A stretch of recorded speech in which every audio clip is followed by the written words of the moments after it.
indeed some type of intermediate. No, it's not. What they actually believe is that it's no more than possibly an extinct ape, an extinct primate of some type. It's not really human at all. It doesn't have any actual human identifiers on it at all. There's an entire spread on that also in Grant Jeffries' book, Creation. He does this beautiful job of really explaining all the ins and outs of Australopithecus. I'm just kind of hitting the highlights in our conversation. But no, it's been proved definitively that Australopithecus is not this mixture of human and ape at all. You know, when you see what these guys are doing, they're basically trying to take, like, for example, Desmond Morris, his whole book, which really popularized that whole idea, called The Naked Ape, and then there was a special on it called The Human Animal, where he did that. Brilliant guy, brilliant zoologist.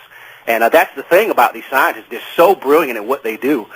They can really put together those facts very, very well, and they really understand the factual observations that they're making, but they have totally wrong conclusions to try to justify them. And that's what happened in the case of Australopithecus. What they basically were saying was that man and ape came from a root primate being that supposedly split millions and millions of years ago. One division of it went into apes.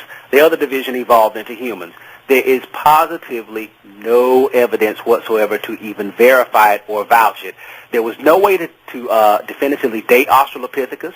There was no way to verify that any of the parts or the fragments of the skeleton that they supposedly recovered had any human traits on it. Not only that, the remains of Australopithecus were actually found scattered around in different places, so within the same general site, but it wasn't like a whole actual skeleton was found of Australopithecus. It was bits and pieces that they put together.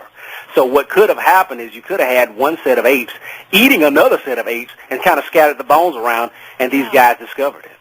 Oh, my goodness. Yeah, so, you know, a lot of times Christians kind of shy away from that because they think, oh, well, they found Lucy, they found this. No, they haven't found anything at all to conclude that evolution has any type of credibility whatsoever. Agreed. And the ape remains are just that. They're at most apes, at worst pigs, and old horse remains, and at the very worst, hoaxes, total fabrications where people have made things up to be famous, to make some money.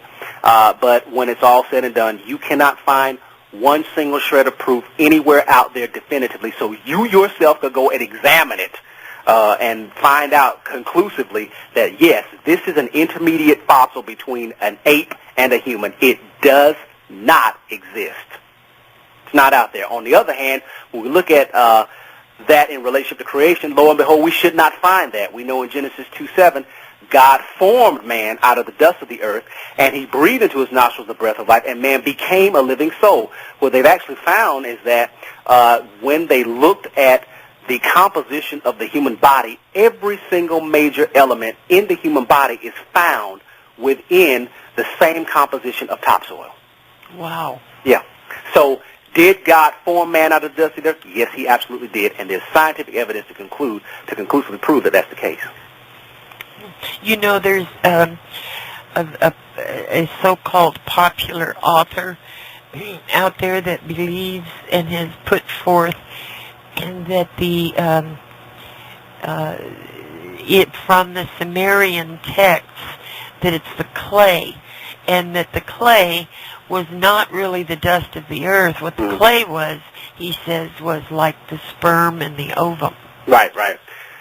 Yeah, there's a lot of things that are out there from the ancient texts, but you have to understand a couple of things about the ancient manuscripts. First of all, these guys were dealing with a lot of information. There's something that Joseph Farrell hints at. He calls it the unified intention of symbol.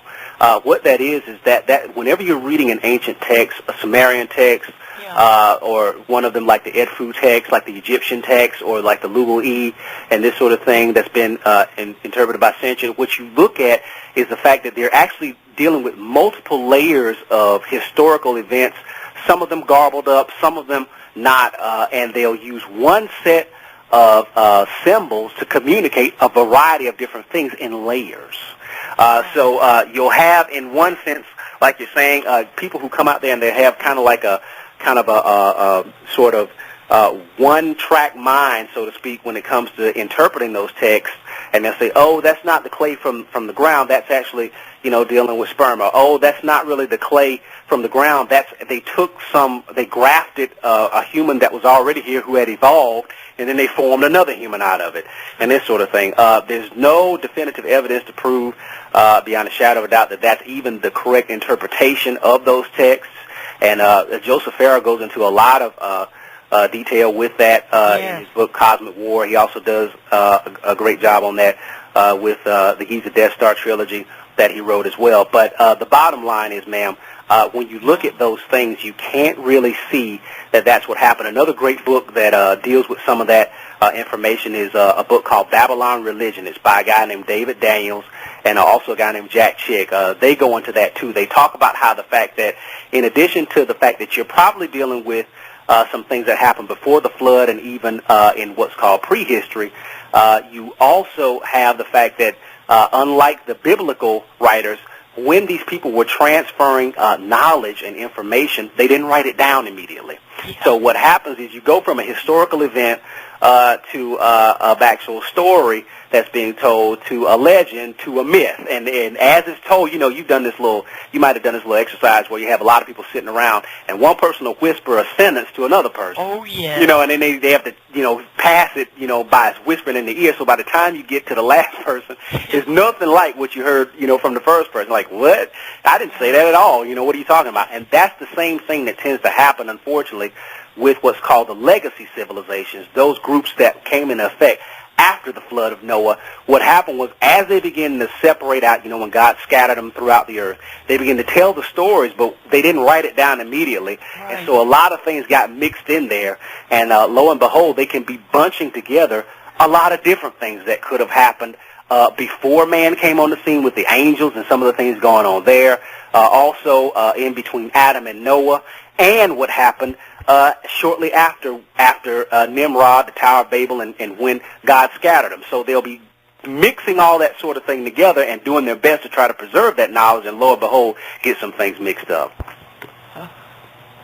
Wow.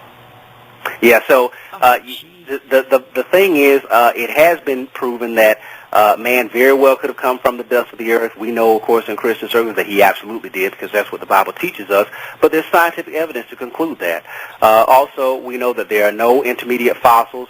And when you look at chance and when you look at the likelihood, you have famous scientists like probably one of the most famous physicists in the world right now, Stephen Hawking, making statements in his books like A Brief History of Time, where he says, if chance is given enough time, it'll actually generate evolution.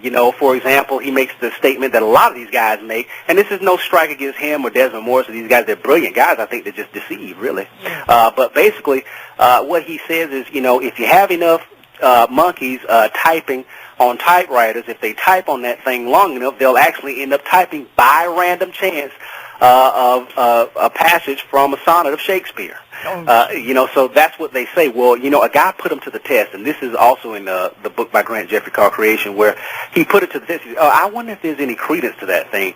He looked at it mathematically to check the permutations and combinations to see if the combinatorics, if the mathematical statistics would flesh out with that illustration. What he found is that it was like 1 in millionths of billionths of something like that, that they could even get so much as a word from Shakespeare if a bunch of monkeys were randomly typing, if they had millions of years and were typing continuously without stopping, let alone do an entire section of a sonnet from Shakespeare. So needless to say, that's all been proven as being false.